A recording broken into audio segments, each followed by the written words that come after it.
Welcome to the Determined Mom Show, the only marketing podcast dedicated to guiding mom CEOs into tranquility, wealth, and multiplying those precious moments. Welcome to this episode of the Determined Mom Show.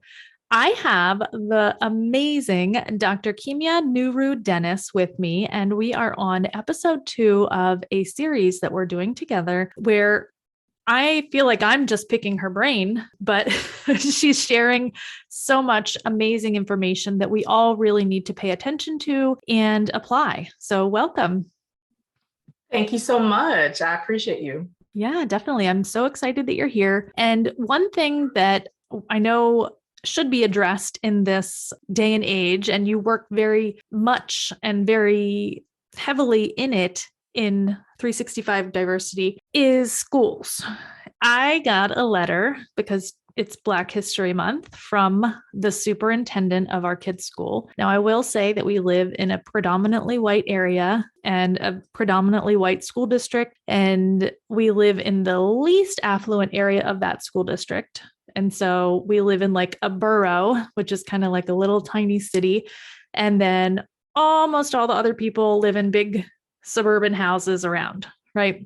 So that's the school district, just so you're aware. So this is the letter that the school district sent, or the superintendent sent. And actually someone Googled this and they found that he actually just copied it from Google. So almost 100 years ago in 1925, Negro History Week, conceived by the Association for the Study of Negro Life and History, was established as a means to bring awareness to the contributions of African Americans to society. First officially recognized in 1926, the week-long celebration occurring in February soon became an integral part of American culture. 50 years later, in 1976, the week-long celebration was expanded and renamed Black History Month, and continues to focus on the recognition and celebration of the rich and diverse history of African American culture in the United States. I encourage you and your children to visit the Black History Month website and National Geographic for Kids to learn more. That was the entire thing. And I was enraged when I read it, but let's talk about that. That's embarrassing.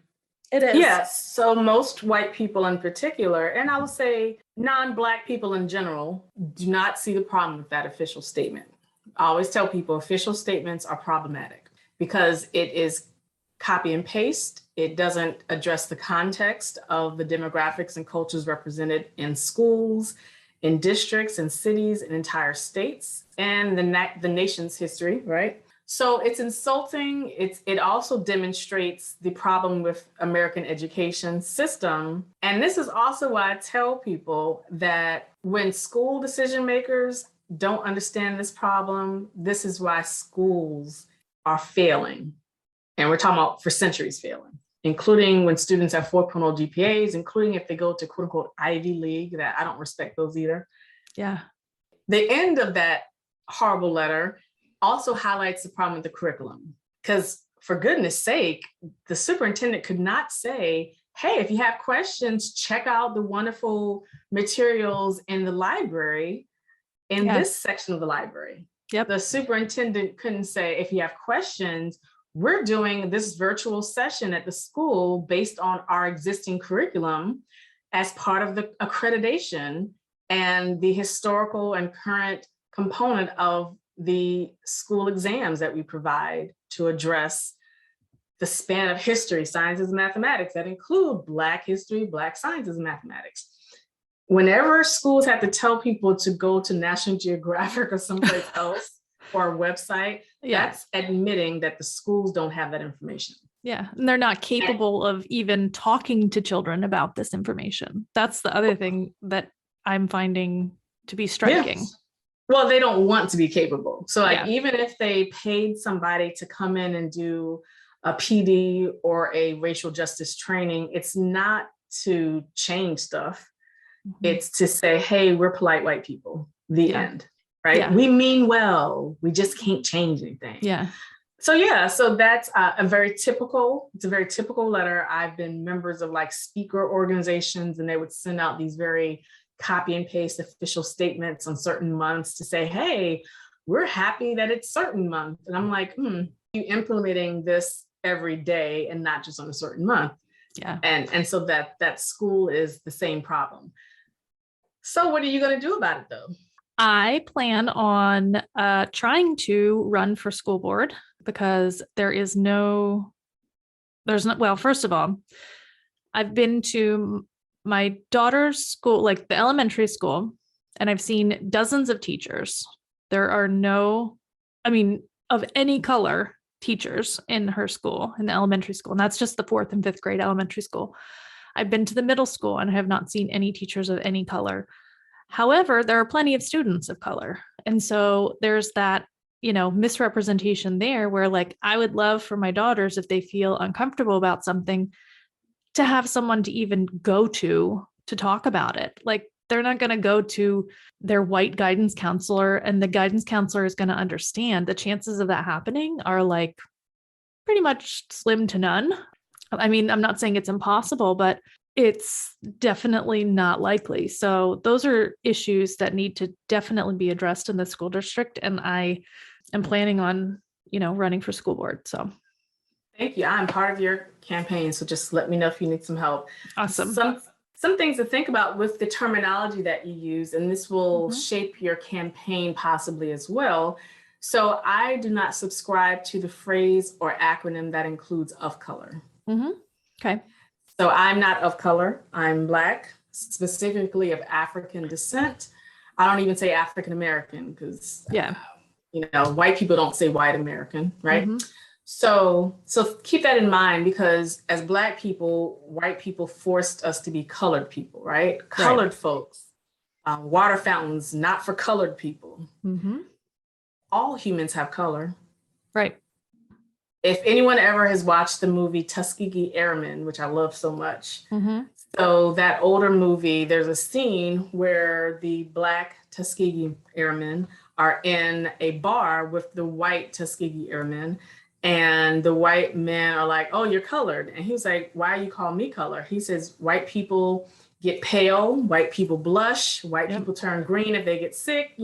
This whole comedy of saying, why are we the colored people when you all have various colors under your shade that's so true. Of skin complexion, right? And so calling people of color or colored is that same, like we're talking about the false racial neutrality, pretending that white people are like not just race neutral, but also in a sense like alien life forms where we can see straight through their skin, like transparent. And that's not how it goes, right? Yeah. Especially when we talk about different shades of melanin in addition to ethnicities that have become identified racially as white.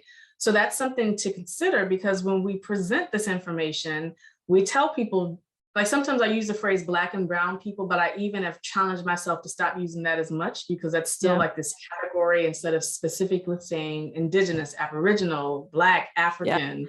Breaking it down, right? Indian. I always tell people, when you act like you don't have time to specify, like when I do trainings, it's very common. The whole training, I'm talking about Black people, but then white people say, yeah, people of color. And I'm like, literally, no. This whole time, I've said Black people. Yeah. And they haven't. And now you're saying, So that's just something to keep in mind, because when you change the language, it also highlights even more that white people are not just spectators. Because, for centuries, white people have contributed to and benefited from white power, terrorism, transatlantic slavery, colonialism, benefiting from the crime system, from the prison system. Benefit includes tax paying, right? Tax benefits, the value of land, the city planning and city design, including poor white people who have struggled in terms of having their voices heard. A lot of times when their voices get heard more and more, especially during certain elections happen, right? Right. So this is where we just want people to understand that we can't say white people are apathetic, but then keep using language in which it doesn't include white people. So that's also very helpful, because it also would shape that kind of horrible official statement. Because that superintendent kind of wrote it like a spectator, like, those people, this is their month. You want to learn more. Go to that website, instead of saying this is literally a month that needs to be every day. Just like, this is Black history is American history, it's world history, it's something that we all need to know. Yeah. Therefore, it's not like a distant learning kind of thing. Yeah, it's an everyday integral part. And I am totally guilty of that, of kind of rushing through it and hurrying to not break down that, you know, all of the different races that I'm talking about. So I completely understand what you're saying. And I will make sure that that is corrected going forward, and making sure that I am taking the time to address everyone accordingly, you know? Yeah. And it also connects to the divisions within the groups who are called of color, because this falsehood that we're all united to address problems ignores the history of the indigenous people, of Black people, of Asians, of different religions, and anti-Blackness and anti-Indigenous, anti-Asian, and also how city design includes everyone except for non-Black people getting access to bank loans. So that's also something to consider. And so if you run for that school board position, you'll also want to explain how the school board is shaped and the schools are shaped by the city design and the city planning. And so that's just, I'm sorry, go ahead. I was just going to say, it doesn't seem like there's anyone from our neighborhood, because like our next door neighbor is Puerto Rican, the next door neighbor is Dominican, there's a Black family across the street. Like, it doesn't seem like there's anyone from our neighborhood represented on the school board. You know, it's just that outside suburban area that's represented. Yep. And that's again, that part of the city and state design. It's intentionally, and again, that's the classism always interlocks with racism. And so if you think about, there's like centuries of writings about how class always interlocks with race. So there's a lot of writings about that, Black writers and Indigenous writers in particular. And so to make those changes, you'll want to address, because if you're talking only about racism, a lot of people will be like standoffish, right? But when you start talking about how classism interlocks with racism, ableism, and everything else, some people will be more willing to listen, but then it will still be difficult to make changes. So the question is then, are there people who are also have a problem with that official statement besides you? Yeah. And is it time to have a meeting to discuss, even a virtual meeting? Yeah. I don't even know how I would find those people. I guess maybe if I posted on like Nextdoor, like I posted on my Facebook page, and of course I have friends all over the country that understood it and like understood why, but they're not here in the school district. So I don't know how many other people would understand in this school district. And that's the other thing, is it's scary, you know? Yeah. I mean, some people might actually want to discuss this. So this is why I always would recommend creating some kind of Eventbrite to get people's voices out there. And so that you don't feel like you're by yourself, because when I think about that official statement, they really drafted that. They thought it was something special. You know? They did. You know, they thought they were doing something really profound, and they would ask, what's the problem? Yeah. And which is scary, because you'll be exhausted, because you have to, the distraction is for you to explain the problem over and over again. Yeah. So this is where you'll have to have, again, your deal breakers. Like, what's the timeline for when we're going to discuss this? What's the timeline for when we're going to have to admit a percentage of people will either never understand, never care, or they'll disagree? And these include the people who are pretending that this all started because of critical race theory, or pretending it all started because of pro-Trump or anti-Trump stuff, or they'll pretend this is all started during COVID. They won't care about centuries of stuff that just articulates in different ways. Yeah. So you'll have to create your own groundwork so that you're not easily distracted and you're not easily dismayed, and you're going to be disappointed. You know? I'm already disappointed every day. Like, just living here is very disappointing. Yeah. And so this is where I understand that. So this is where, just reading that official statement, I can already guess what's in the library, what's in the curriculum. I already know where they get their publishers, you know. And I know that if they're talking about changing textbooks, it's like adding a chapter without changing everything. And they'll lie and say they don't change curriculum because now it's based on the budget. But, yeah, the school district has a very nice budget. So it's not a poor school district. It's not strapped for cash. There's never a question of the stadium lights being on, or, like that's it's not that kind of school district. So there should be no question of that. Yep. And so that's where you'll have to just have those discussions of what is our focus. And people will say, of course, we want to make sure our children learn, and they have to look at how they define learning. That's crazy.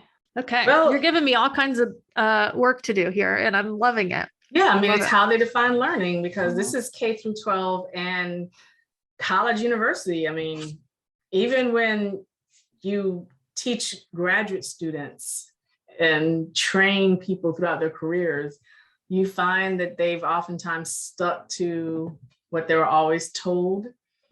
And they oftentimes are told to just agree so that they can get to the next level. Yeah. And say it's similar to when we're talking to students about having to not just memorize and regurgitate, but actually learn. Like, here's some real life examples. How does this pertain to real life?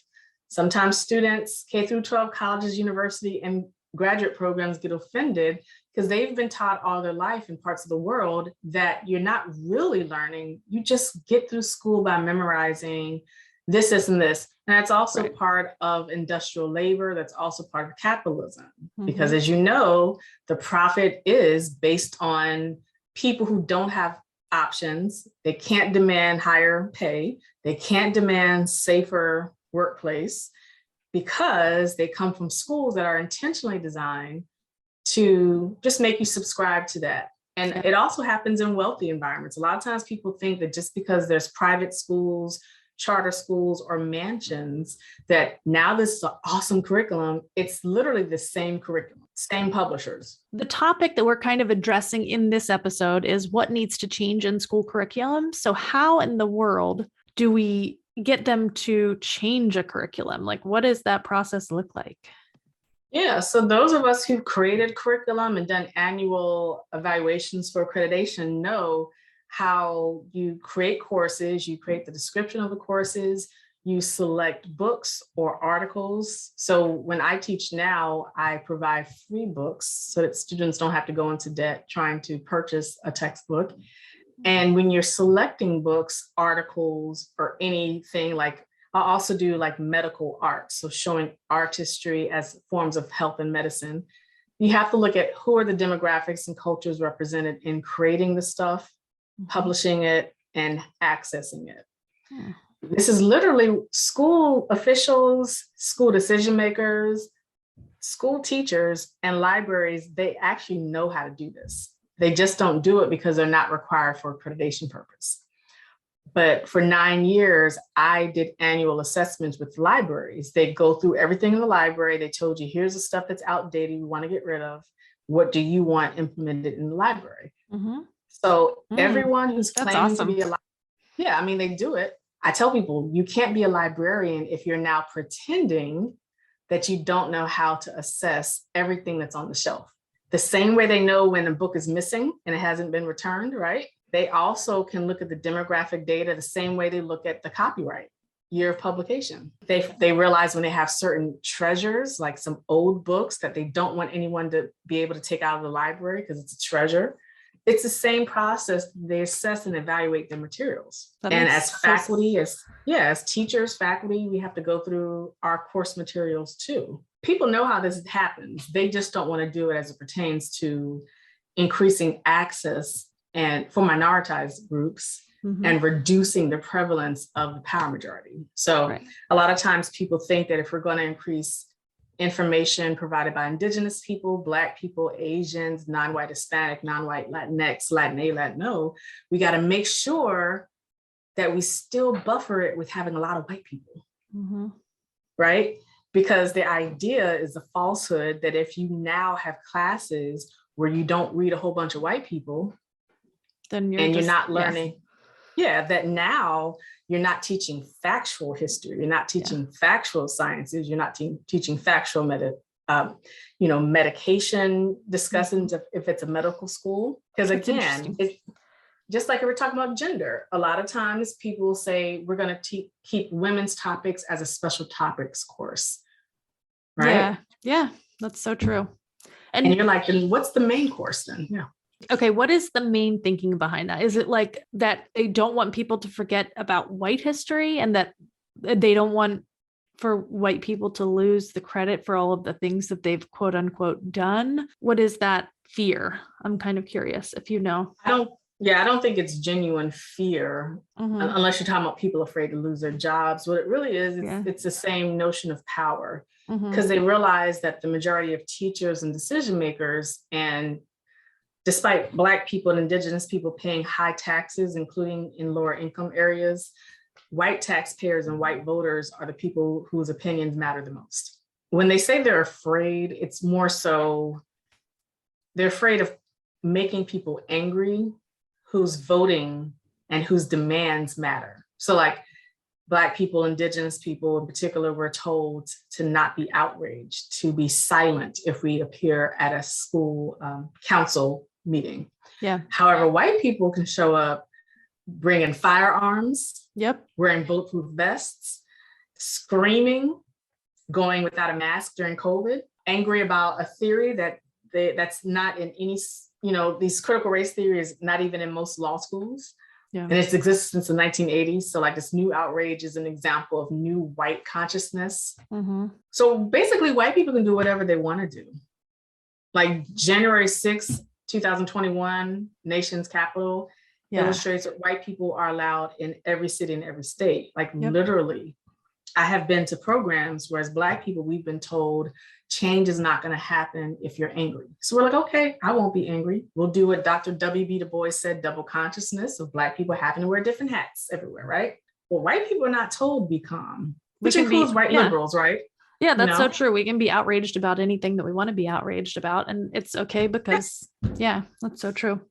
Yeah, white women are allowed to come in screaming about, we are not learning about women scientists. And usually when white women say women scientists, they're talking about white women scientists in particular, a lot of times, and cisgender heterosexual white women. So this is just something when we're talking about how to change that, we also have to understand who has asked for changes for centuries. Of course, not in every school district, because some school districts are only a particular group of people, right? Like so a lot of times they haven't heard those. But I tell people this is not a new demand for most schools, just like in larger, moderate size or larger cities where they say this is the first time people have demanded to change the police department. No, it's not.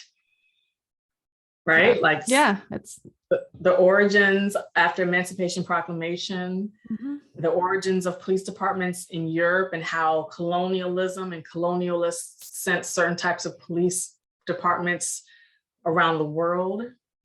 Militarization and all that stuff, demands to change police have always existed, right? They've never been implemented because it's not going to benefit the white race as a whole. Well, it doesn't benefit the white race that's based in profiting the government and government control. So that's why I tell people, when people say America's a democracy, it's a democracy based on what we call relative deprivation. Relative means how is it compared to elsewhere? So like Black people, those of us who are descendants of enslaved Africans that forced us here, we're told if you complain, how do you think it would feel if you were here where your people are impoverished? Most people around the world are impoverished in most of the world. Right, including in Britain, right, which is why the white people escaped Britain in the first place. So, but we're told don't complain, be grateful. And then people try to use religion, like, thank God that, you're a descendant of enslaved, terrorized, murdered, raped Africans. And so that's why when you explain how to change curriculum, you just have to have a discussion of, we can't just say this abstract thing, change curriculum. Instead, we have to say, here are the details. Like, let's look at this textbook. Let's look at the reference pages. 99% of the people cited in the reference page are white people. Despite 5 centuries of Black people writing about enslavement, about the crime system, about the origins of police in the USA, despite centuries of that from Black people and Indigenous people, how is this whole reference section in the works cited pages? Why is it a bunch of white people? Yep. Why are these the most notable intellects and scholars and teachers? Yeah, especially on that topic. I mean, it doesn't even make, Well, it was just like if we're talking about gender variation and sexuality, and it's just a bunch of cisgender heterosexual people being cited as the expert. Like that's how the power comes into play. Therefore, people are taught that it's only something to be learned and changed if the power majority are the ones that consider it important at any given moment. But then the power majority has the ability to change their mind and say, okay, this is no longer important. We're going to skip chapter 4. It's not even going to be in the test. And so that's why it's important to have that entire textbook changed and not just ones that include, just bits and pieces, right? Yeah, I mean, this is why I tell people you have to dissect what's in the libraries, like the city library as well, because that's also the groundwork for the school libraries, because they're part of the same, usually librarian associations and so forth. Yeah. They oftentimes do meetings together. So this is how all of that goes together. And then a lot of times teachers and school decision makers and school officials will say, we can't change curriculum too much because accreditation doesn't require that. So that's basically smacking us in the face and saying justice and equity and inclusion have to be based on what the politicians tell us to do, because accreditation agencies are connected to, the political framework, same as standardized tests. So this is why I always just tell people, again, what are your deal breakers? When I left full-time academia after creating an academic program, I just had to know that my work has a span beyond debating this one side, you know? And this is where just people have to, some teachers didn't have a deal breaker till COVID happened, of course. Yeah. But the oppressions that they're calling out during COVID have literally existed for centuries. Yeah. They stayed at the school to pay their bills or whatever the case. And then COVID was their deal breaker. So that's why I tell people, everyone has a deal breaker. You just have to realize that your deal breaker oftentimes ignored or downplayed or excused away the oppressions of when their deal breaker has ignored the oppressions and alienation of other people. So like, let's say you're working for a school and the school does not have bathrooms that can be used by people of every gender identity and gender non-identities. Let's say that you have a school where they don't have a ramp for people to use or elevators. Let's say you have a school where you don't have quote unquote ESL, which includes, Black vernacular. We're talking about how languages have had to change for centuries. Let's say you have a school where you don't have people with certain visual conditions that can understand the course materials. Let's say those are all the problems in the school. Y'all have talked about them in PDs for no reason because nothing's changed, but you've ignored it because you said I need to keep my job. Yeah, complacency. But then you pretend to be shocked that these problems persist because people are pretending that inequities are just about good people versus bad people. Inequities persist because if you're going to comply regardless, it's just like when we talk about being a good customer, right? If you have a place that has horrible customer services, but you're going to still be there every day, they're going to keep doing what they do, right? Yeah. Same thing with schools and elsewhere. There's no incentive for them to change if you're like, oh, well, see you tomorrow. Yep. We'll be here. Yep.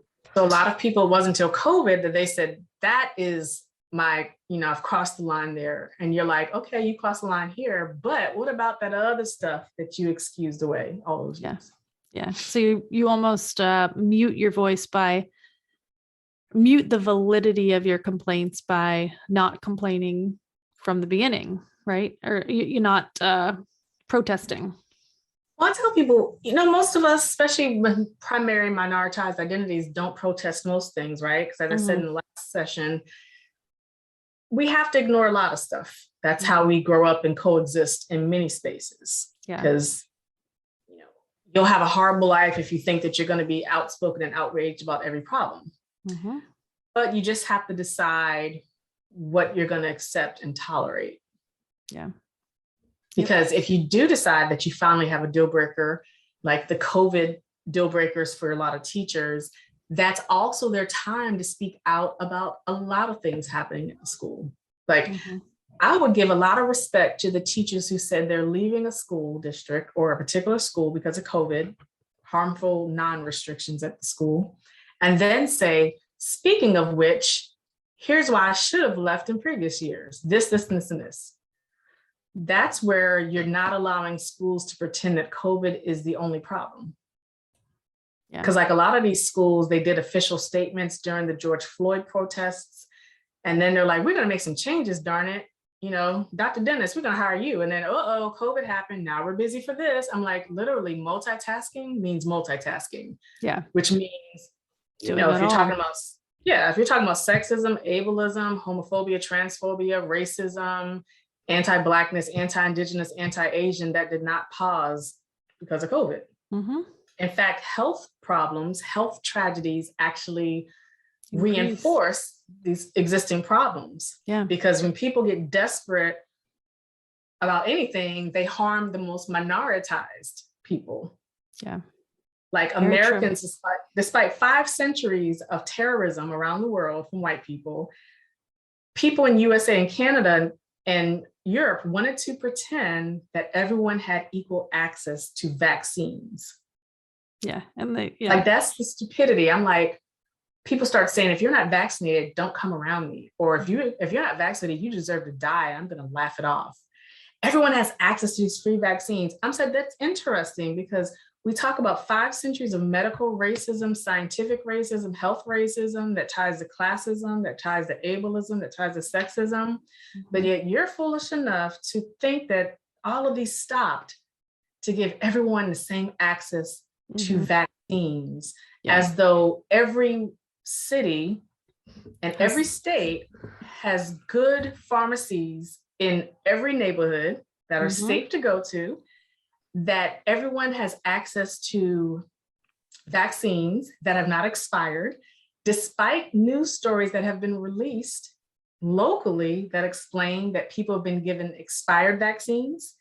USA has sent expired vaccines on the continent of Africa. So I tell people these inequities, they don't pause just because the government or politician tells you everyone has access. That means that everyone is theoretically given access, and the government and the decision makers don't care enough to actually do the follow-up and see who actually is accessing it. And is it the real stuff they need? Is it a real vaccine? Or is it someone on the corner pretending that this is a vaccine? So the same thing happens when we're talking to schools releasing official statements. We need them to do follow-up and explain what are they really doing beyond Black History Month. Beyond the curriculum critiques. Beyond everything, really. That's awesome. Beyond everything. And it's a constant process. So that's what you and I talked about before. Changes are for the entire existence of humans. Humans have been horrible for hundreds of thousands of years. People who think that one training has solved everything, reading one book has solved everything, whatever the case may be, they're not invested in changes. They need to understand that they do their part in their lifetime beyond hashtags, beyond, just being mad about stuff. You do your part to address your own power, demographic identities, and other people's. And then you leave some kind of resources for every generation for the remainder of human existence. And that's how changes happen in schools as well. And it's a gradual everyday process, not a once a year, like, the Black History Month process. So, and it's not just a PD. I tell school decision makers, school teachers, principals, counselors, that PDs are the same as any other kind of committee training. Like, what are you doing beyond this formality? Is it doing more than building up your resume, networking with the people? Like, what are y'all changing? And then then people oftentimes will say, well, I can't do this change myself. I say, well, then that's what you should have said at that PD. And I've had people tell me that they've been like, I appreciate this PD, but how can we change it? And that's when I explain how to change it. But I said, but those of you who do not speak up and speak out and admit that you don't know what you're doing and changes are hard, you have to also blame yourself now for pretending that the PD was sufficient and now things have changed. Yeah, it's just being silent and just kind of going along with what you're learning, but not really understanding the context and the content, really. Doesn't that sound familiar to what people critique K through 12 students and college university students for doing? They oftentimes critique students for just being there, not paying attention. Now people are on smartphones. Guess what? They're also learning from what the adults in their lives do every single day. This is literally what their family members do. This is literally what teachers do. When I do PDs and other trainings, you'll find teachers, school officials, principals, politicians texting, falling asleep. They're the ones who are the decision makers who control people's lives, who control people's resources, who control where money is being spent. And they're doing what they criticize children for doing when children are in the classes. Yeah. That's the scary part. That's just like when we talk about politicians and Congress members. When you see images of them on C-SPAN and they're texting and stuff, you're like, we're paying your salary, we're voting for you. And I'm like, well, duh, if you're mad at them doing that at the federal level, look at what people are doing at the state and local level. Yeah, that definitely. For. You know, school people, these school employees are being paid through you too, including in private entities, because private entities might be funded through other ways that you're contributing to. Yeah. So don't just be mad at the people in Washington, D.C., because they're just doing what's been done everywhere, literally everywhere. That's a great lesson for all of us and everything that we do, that if we're going to do something, we need to do it the whole way and not text or fall asleep our way through it. Right? Yeah. I mean, and don't just be mad at these presidents of the United States of America and other politicians. They represent the horror since the founding of America on stolen land, being forced to be built by stolen, raped, and murdered people. I always tell people, changes are impossible if people pretend these problems started in 2016 or even in 2020 because of COVID. When people make this about anti-Trump, pro-Trump, anti-GOP, pro-GOP, Democrats, libertarians, when they make it about critical race theory, any of that, these are people who are distractors, they're deflectors, and they are not people who actually want to make changes. They're people who just need to stay on Twitter going back and forth with other people because they're not people who are actually going to do some stuff. I agree, especially in real life and in everyday situations. All right. Well, this was an amazing episode, and I thank you so much. Do you have any, just one mention of a curriculum that is something that you feel like we should all be, or, our kids should be learning? In terms of certain material? Or like a K-12 curriculum, for example. So what I think of, so there are two things. So one is, unfortunately, there's an Ivy League that has, I think it's Black faculty who's releasing like a long list of curriculum change assessments. And unfortunately, some curriculum change committees across the nation have adopted that, and they think it's a standard for changing the curriculum. I encourage people to not use that. Okay. Ivy League is Ivy League because it's funded. Yeah. It's because of white power, white funding. They're on stolen land. It's intentional. It's the intent of struggling Indigenous schools, struggling HBCUs, and then people celebrating Ivy League. And Ivy League, of course, is the foundation of, it came from initially their sports, but then the sports funding, became this. So whenever people do their equity work based in Ivy League and Research One schools, I tell people, you actually should have contacted Indigenous schools. You should have contacted HBCUs. You should have contacted women's colleges. You should have contacted the general communities and neighborhoods and asked people about the resources at Black libraries, Black bookstores. When you go to Ivy League, that's saying that the people at the top end of this pyramid scheme are the people whose opinions matter most. Yeah. And the power majority as pertains to race, socioeconomic status, forms of gender identity, are the ones who are giving you all the criteria, ignoring centuries of people in communities, including artists, who have told you, here's what we need to be reading and learning. You're ignoring that and you're saying Ivy League. Yeah. So that's one thing I tell people to not subscribe to that. If you're part of a curriculum committee and you see an Ivy League's curriculum being celebrated, trust and believe there are curriculums that have existed centuries before that one was presented. Okay.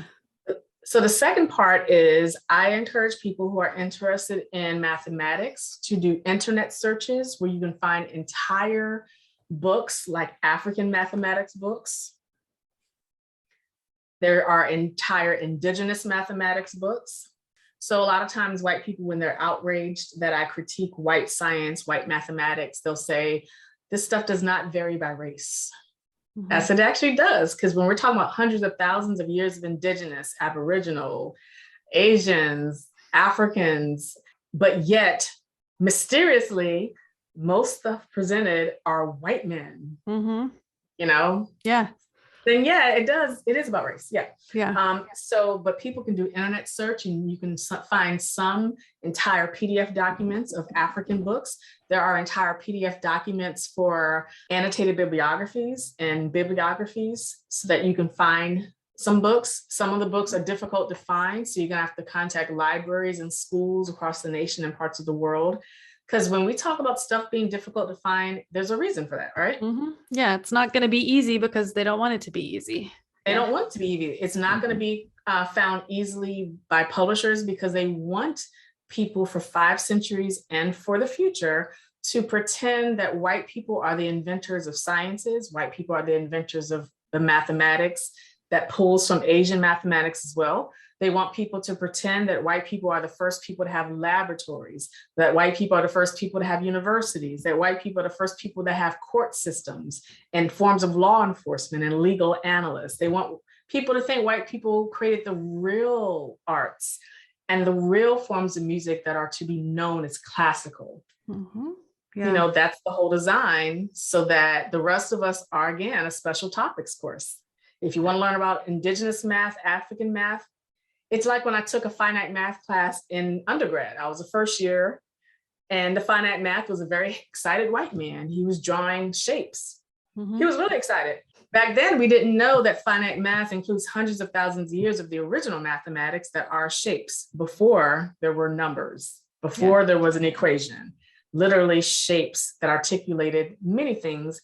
The same way you see scientists talk about medicines created after shapes. You know, European white people did not create that.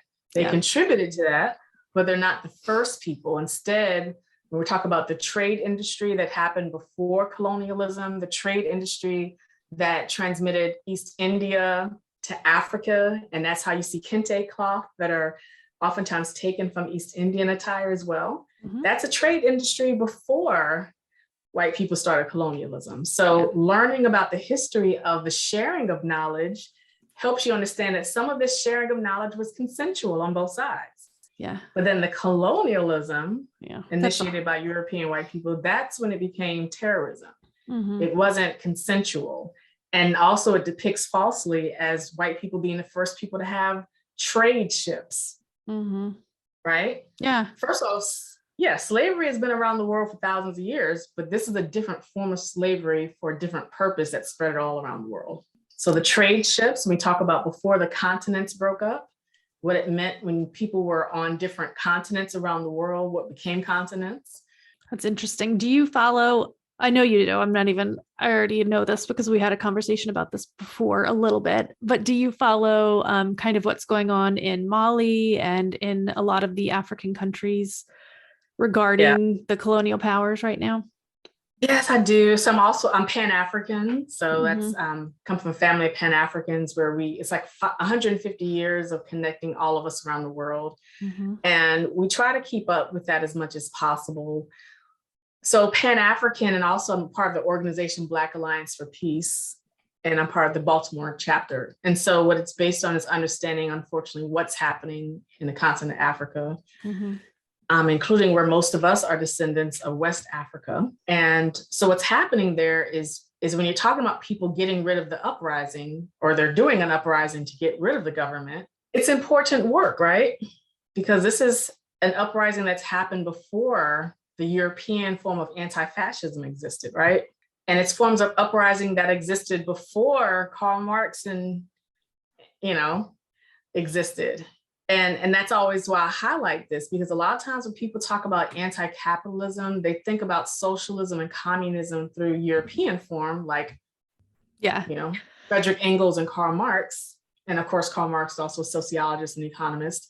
But I always tell people, you can't do this justice work if you only know the works done by European white men. You gotta understand how Asians, Africans, Indigenous, Aboriginal were overthrowing colonialists, how Haitians did the revolution against the French, and how all of this started before Karl Marx really was doing all this stuff. Yeah. And of course, you have to know how white people harmed Haitians ever since that revolution, which is why Haiti is the most impoverished nation in the Western Hemisphere. That's the eternal punishment for doing an overthrow against the colonialists. So, yeah. Mm-hmm. I feel like all of this, everything is completely intertwined, and it is all based on power and greed and control. I mean, that's literally the biggest thing that all of those things bleed into, every single aspect of everything. And that's beyond people's biases. It's beyond people's politeness or impoliteness. It's beyond religious beliefs. And that includes when talking about like grant funders, grant providers. We're talking about nonprofits that have tax incentives to provide grants. There's a reason why the wealthiest nonprofit providers in much of the world are white people, and that includes white Jews, right? And so that's where we always tell people, we can appreciate people, we can appreciate their role in reducing their power as much as possible by giving to the world, while also understanding that their role in giving to the world also furthers their power, because it says a lot when you become a wealthy nonprofit that's celebrated. So this is what I always tell people. I don't believe in a such thing as power majority ally. So I don't call anyone an ally. I'm cisgender heterosexual. Never do I go to Pride Parade and call myself an ally. I don't believe in a such thing as white ally. I don't believe in a such thing as cisgender men ally for gender equity. I believe in people who are collaborators and contributors for equity, but to want the ally title is ignoring how even when you contribute to change, you're being worshiped and thanked oftentimes. Yeah. When instead the attention should be on the minoritized group and not appreciating the oppressors for trying to reduce their power. So, yep.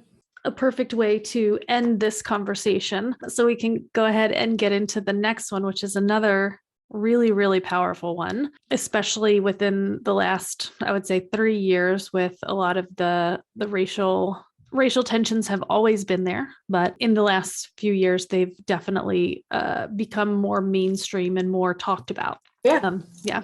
Thank you, Dr. Kimya, and we will talk to you again in a minute.